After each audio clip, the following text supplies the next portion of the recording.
پشتی سه سالان ji destpêka şoreşa Sûriyê şer û kuştin û koçberiyê hê berdewam e. û di van dema de li parêzgeha Helebê gundewarên wê şerên dijwar diqewimin.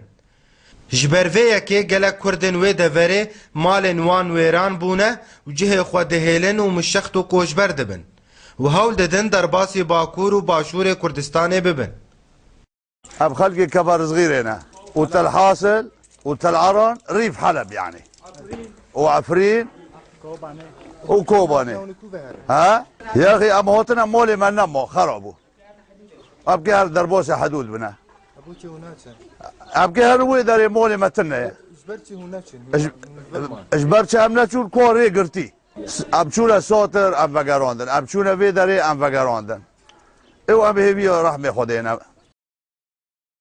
Niha jî nêzîkê 1400 koçber li gundên Şerekê û Girbalat û Elîgamiş yên dikevin li ser sînorê Başûr û Rojavayê Kurdistanê dimînin. Bi armanca ku derbasê Başûrê Kurdistanê bibin.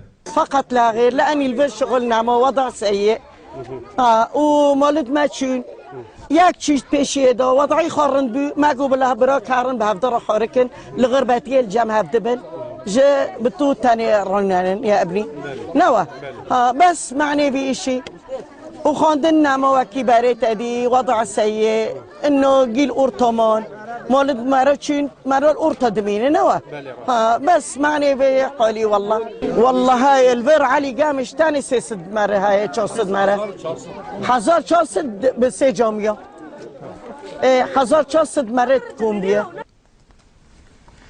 Gelek ji van koçbera ev nêzî çil rojane ew li ser sînor dimînin û ew nikarin derbas bibin.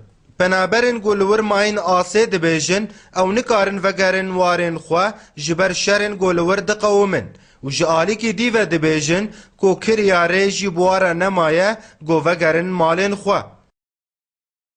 هابو ما هكو دهروا بالبيدرينا تعيشون وساهم نانج مرتين تلا بنا بارامون ناس سخامون تشتنا ما كيتشبه شايد قدينا ام جيد كرنش كيسي قوينا بري ما نامون بجابد الدين دكانو ده ها Li gorî amarên fermî zêdetirî ji 300,000 penaberên Rojavayê Kurdistanê li Başûrê Kurdistan dimînin.